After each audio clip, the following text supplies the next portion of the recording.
Leadership 101. Belief matters, but so does facing what's not working. In today's conversation, I sit down with David Esposito to talk about leadership through failure, uncertainty, and the human side of building teams that last. And I can't believe we're over 50 episodes in. Thank you for being a part of this journey and for helping making Success Reimagined a top 5% global podcast.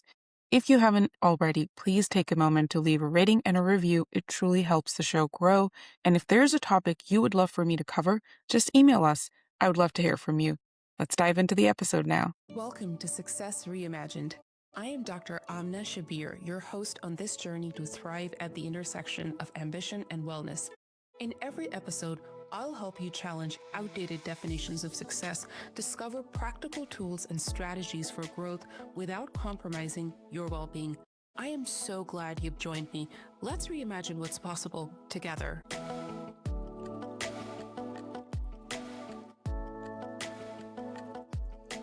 Today's guest is David Esposito, a seasoned healthcare executive and combat veteran who has built and scaled multiple healthcare companies that accelerated innovation to help patients across a wide range of unmet needs. David is currently the CEO of ONL Therapeutics, a clinical stage biotech company focused on developing therapeutics to protect the vision of patients with retinal disease. David is also a published author and creator of patented award-winning conversation games designed to help parents and educators open the door to more effective communication with children and teenagers. David, welcome to the show. Amna, thanks for having me. Great to be here. I'm inspired by your work and just grateful to participate in this show. Absolutely. And I have all these amazing, your creative work is right here with me. I'm going to link it to all of this, and the games are actually in my kids' rooms right now. So thank you for all the creative pursuits that you have done. Oh, terrific. No, thanks for sharing. That's great. Your career has spanned the front lines of both healthcare innovation and personal development. So I'm going to jump right in. You're leading teams that are high growth business environments. They're in those and mission driven organizations. What has leadership come to mean to you, and how has your definition evolved over time? Sure. I think at a high level view, my view of leadership is really about inspiring a group of individuals to achieve something bigger than themselves. That North Star calling to really rally a team towards that, I think is really the journey of leadership. The other side of the reality of leadership too, some days are not always inspiring mountaintop moments. Many times leadership is also on the practical organizing and supporting a group to solve the problem at hand, accomplish the task. But I think that idea of rallying and inspiring people to something bigger than themselves has been, I'd say, my kind of hallmark definition of leadership. When I think about how it's evolved, it's probably gotten a lot more personal on that. What I've come to appreciate, Amna, is that there's truth in the fact that we become the best version of ourselves when we do rally towards a cause bigger than ourselves. We become probably a little bit less of our full potential when it's about us, our title, or, wins and losses, that kind of stuff. So I feel like my leadership definition on a more personal level really shows the transformation of an individual becoming a better version of themselves by virtue of aligning or seeing they matter towards a big cause. So I don't know if that fully answers the question, but that's kind of where I've kind of landed now and evolved on seeing that personal space. I can definitely see you embody it. In our interactions previously, I've seen you really care for your team. And this detail that you have, you are in such a senior leadership position, but you're also really attuned with what's happening with your team. You're really aware of all of that. So you're right. This connection that I see you make with a higher purpose, but also just genuine care. And I feel that a lot of us are craving that in leaders so much, but it's also really hard when you are a leader to kind of create that environment. What are your thoughts on that a little bit? No, it's true. I think, I've probably learned and grown over the years and leading that many times you do think it's about, hey, let's set objectives, let's just get it accomplished and just steamroll through. And again, I've come to appreciate that people have got a lot of life going on beyond the objectives of, say, ONL Therapeutics of that. And it's important to in terms of to trying to get them to give their best effort to really help them see that they matter and they're a part of that journey. And many times to fully get somebody aligned in that they matter, you got to understand what's going on in the back end, of their mind in all areas of their life, because how people align towards things, they may come at it a little differently. So I think it is important to really get at an individual level when you think about building a team and aligning towards a broader goal. You can only get so far when you just say, hey, these are the objectives, let's run, and don't take kind of the human side of teams. It's a big part of the time of a leader is that. And I think if you don't take that time to understand individuals, you may get a few things accomplished, but I've come to appreciate that the sustainability of a high performance team, you got to really do a lot of those individual things to drive alignment to the broader team. I have to completely agree. The way you say it and you share and you embody that, it just inspires. When I think back of my own life and when I was in positions where I had all these amazing senior leaders to look at, the ones that would draw honestly, the most performance from me were the ones that who actually saw me as a complete human. They saw all facets of my identity. And it's really hard. I feel that we're just so pressed for time everywhere that we forget that element, which is a critical element, the human part. And you use the word matter. And that is such a key word. One of the first guests on this podcast was Jennifer Wallace, who has co-founded and launched the amazing Mattering movement, bringing belonging and mattering to the workplace. So I see you embody that, which is so critical. And a lot of times we miss that even when we're talking about performance, when we're talking about well-being, we have to take a complete look at someone's trajectory on how they are handling things at home and how that is actually bleeding into the work. Very true. I think that idea of figuring all those things out are important, but I do feel it's a personally motivating theme when you can yourself, but for individuals on the team to know that. And a lot of it's kind of, it's just the words you say. It's really the sense and the feel that you give that they matter, they belong, they've been chosen for a role on this team to help us accomplish this bigger idea of what we're going after it's a huge kind of unifying, motivating factor to people feel that they really are mattering in that journey. But hey, you don't always get it right, but you keep plugging along. Well, talking about things that you don't get right, I'm going to ask you about a moment of failure or rejection as a leader. I really want you to take us there and just double click on it, zoom in, and share what happened and how you handled it. Sure. Well, we only got a little bit amount of time, so I haven't. We could talk all weekend about some of these things, and we'll keep it focused on the work front too. So I think for me, one, I've had a number of journeys. You highlighted a few, some in terms of how you define it, maybe went well, others didn't. I think one particular example I'd say is a failure or just really a miss in my own leadership. So I was part of a team that was putting together and building a disinfectant technology that we felt was perfect for a hospital market, ICU unit, where you could really clean quickly with this technology. Over time, though, it became really clear that the technology was strong, it really worked, it delivered, but it was not a good fit for that segment.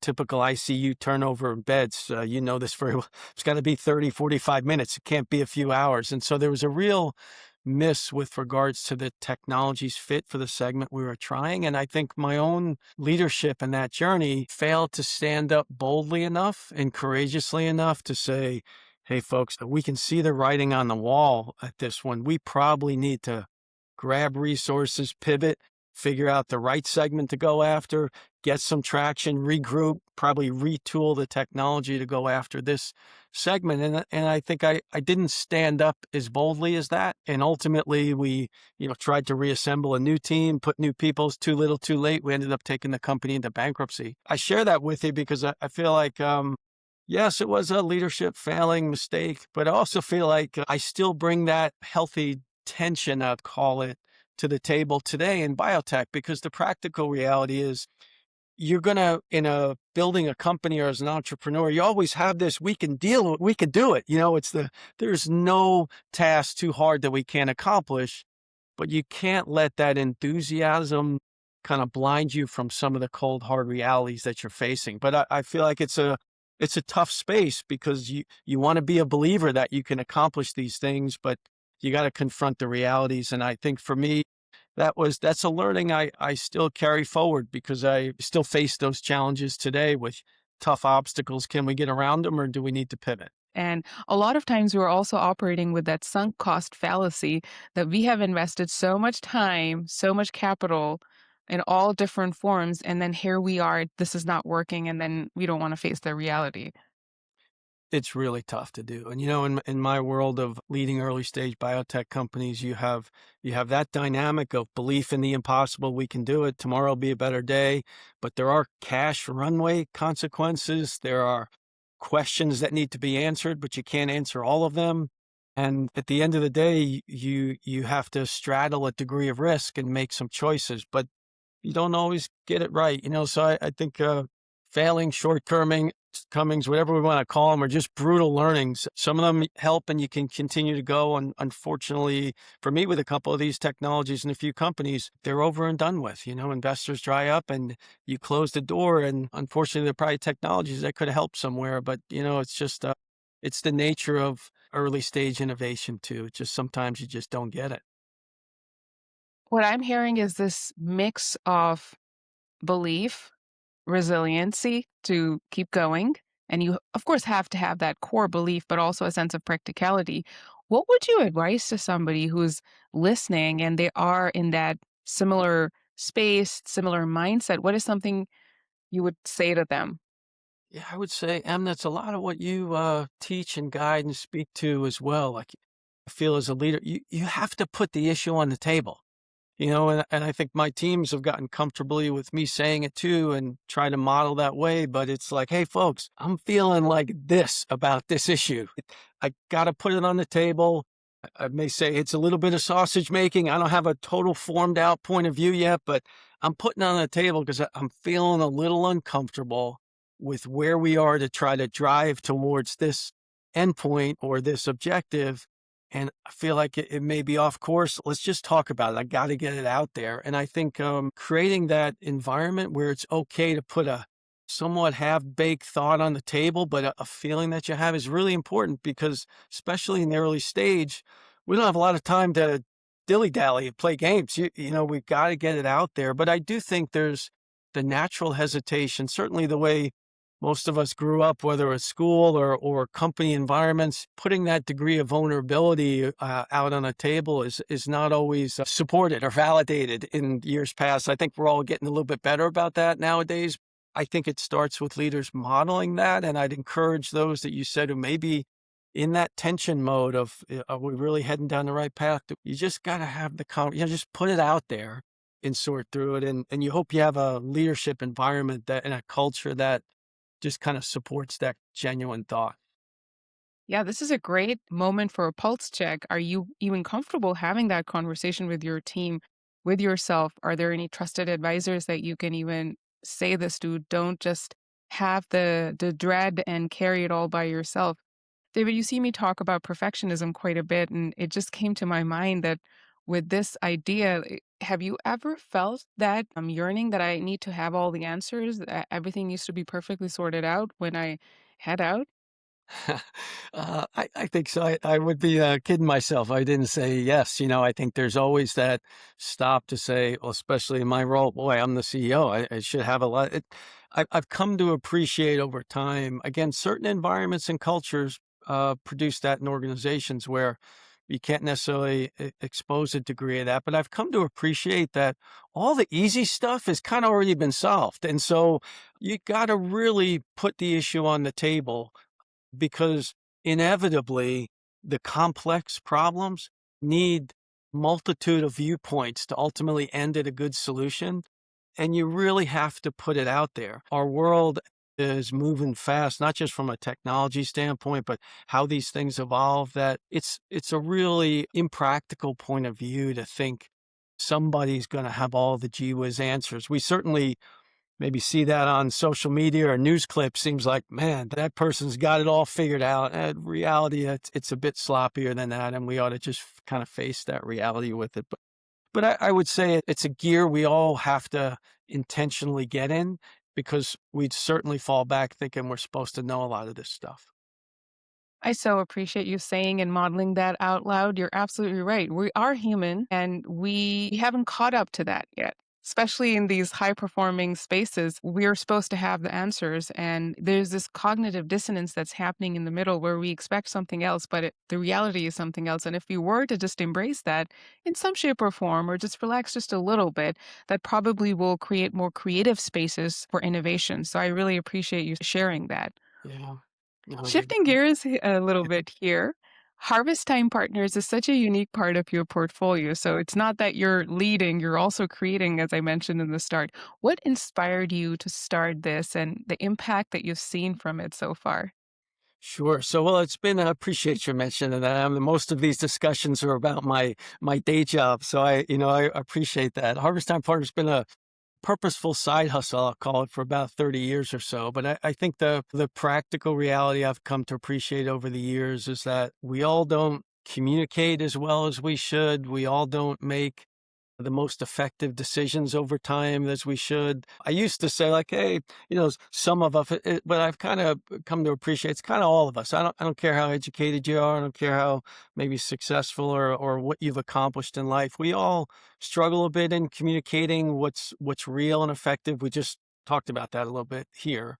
And then also struggling with making the most effective decision in a moment. So we created some resources that help parents and educators dialogue better with kids and teens about real life issues, what's really try to put the issues on the table, just kind of like we were talking about, but then also reinforce that probably the most effective thoughts, decisions, and actions are those that are guided by universal, timeless principles like teamwork, compassion, honesty. And so, interwoven on that has really been around the intent of the business or the why is about helping you to be your best for those you care about most at home, at work, and the community. And it really does revolve around communication and decision making. I have really enjoyed reading these books. You're right. It's like the principles of our world. And I've been like, this, for example, I'm holding this one, and this is on the principle of perseverance. And it's just so wonderful reading this with my daughters. It's been so great and so joyful. And speaking of daughters, you are the parent of high achieving daughters. And as you've written this book, share a little bit how that experience has been for you. Sure. So no, I appreciate it. I want to say too, and your audience should know you reach out in a very kind way that was very helpful to me in the journey of seeing our two oldest daughters graduate medical school. But you may not remember, it was a really sweet message you reached out to me during that decision day or their match day where I didn't realize how big a deal that was, and you said, "Hey, you ought to be prepared." They're feeling could feel a high or low on that one, and I was grateful for you to sense that and reach out. But no, it's been a wonderful journey. Our two daughters, Stephanie and Samantha, graduated from medical school a handful of months ago. Stephanie's an OBGYN resident now here in Michigan, and Samantha's a general surgery resident at Mount Sinai, New York. And just to see them in that journey, boy, you know it well. It's not an easy road, and you finally realize that a parent, many times, you're just in the bleachers cheering them on. There's very little that you can do in those things. And it's been a blessing for our family to see them achieve that, and we're still cheering them on. Well, we're cheering them all mutually with you, and I'm so grateful for the work that they are doing and the communities that they will care for, and they're the ones that they're already caring for. It's really interesting to for me when I am looking at not just physicians, but parents of physicians, and it's just a very interesting feel. And I see a lot of the principles that you embody, that you share in your work, and no wonder they are where they are because that was definitely an important part of their journey. Well, I appreciate you saying that, but they certainly have shouldered a lot and accomplished a lot. But you're touching on something that maybe is worth saying too. We don't always fully appreciate when you see certainly kids into adolescence and then early adult years, but there's that hard wiring that happens in these early years. But that certainly preschool, early development years are so important many times I know for my wife and I, 4 busy kids and busy careers, you lose sight of that very important point in the early journey where the hardwiring of some of these things are really important and they come out in different ways. And so, no, just kind of grateful for that. And we're talking about my journey, but I want to give a nod to my wife, Tracy. In those early years was very formative of those girls building to where they are today. Absolutely, we cannot not give a nod to her. As a mom, I will completely say that, and it's incredible that you're sharing this with us. So we're talking about reimagining success in this show, and we've touched on some highlights from your life. But here you are, as we record, we're ending the year, sort of, 2025. When you look at your definition of success, how has that evolved for you? Like, how have you reimagined success for yourself? Sure. Well, that's a good question. I think from a practical, real side too. I think I'll probably grow up with whether it's business or personal success. You see yourself being useful. Maybe it started off with a large pharma company, so you see yourself being productive, trying to make an impact, maybe climbing that corporate ladder. That view of success, I think, is probably on the business world where I started my journey. I was never a big materialistic kind of guy that way. But however, it's hard not to say that's not a part of it in our whole comparison world. And you see it on social media, trying to keep up with the Joneses, whatever that mindset is, houses, cars, wealth, all those things. I never was really tied to saying that was a definition of success, but to be truthful, I think we're all kind of deal with some of those things. But I think at the end of the day, my definition of success is really about being useful and productive towards a cause that's really bigger than myself. But I think what's probably changed quite a bit over the years for me, it maybe gets back to a little bit of what I shared earlier, to see the personal transformation of people. I've come to appreciate. We talked maybe one about my business failings. We could probably laundry list a couple of these personal at home failings as well, I think. But to see individuals overcome. You do a lot of interviewing on these podcasts, challenging backgrounds, upbringing as a young child, difficult business environment, family, home, for whatever reason, and a lot of stuff comes off the rails. And what I've appreciated in terms of an evolving definition of success is really seeing people redeemed from those challenges in the past, transformed, but quite frankly, that spirit of redemption that I've overcome some mistakes of myself or a challenging past to be a better version of myself. I think that's what I would see now as a full definition of success. Forget the titles, the ladder, all that kind of stuff. To see others and maybe having a small role in helping somebody through that redemption process of overcoming and being better for themselves to contribute is where I'd say I'd land on a more refined definition of success, is that personal redemption and transformation. Thank you for sharing. That was very powerful. And I would say a different take on it using the word redemption. That's a new one so far among all my interviews. Okay. Well, I think it's, well, we touched on this, wanting to feel you matter, you make a difference, all those kind of things. I think, let's face it, we've all either made mistakes, had some shortcomings, or sometimes that hardwiring at youth didn't go like the textbooks said it should have. And a lot of us have to be very intentional to overcome some of those things. You talk about a lot on these podcasts that there's a need to acknowledge that redeeming spirit of having overcome some of those things, whether they were our own doing. Sometimes, let's face it, myself included, you make some bad choices or inappropriate choices in the moment for some things, or maybe that had some kind of hard wiring you had to overcome. But I think seeing somebody redeemed from that to really transform to be a better version of themselves I think it's a beautiful thing to observe, to be a part of somebody's journey that way. And again, I think when you touch on success, like, hey, we all got to deliver, provide, work, all those kind of things. But I've come to really appreciate that personal redemptive journey to be a better person. This is reminding me of one of my all-time favorite quotes by James Baldwin. Not everything that is faced can be changed, but nothing can be changed until it is faced. And so we are human. And that part where you say, yeah, I made some poor choices, we've all done that. The difference is, are you going to face that, or You might be struggling. Are you even going to face that struggle and take that next step that you need to take? Or are you going to stay in the state of denial? And really, ownership is always the first step towards any sort of success that we want to create for ourselves. So I really appreciate you sharing that with me.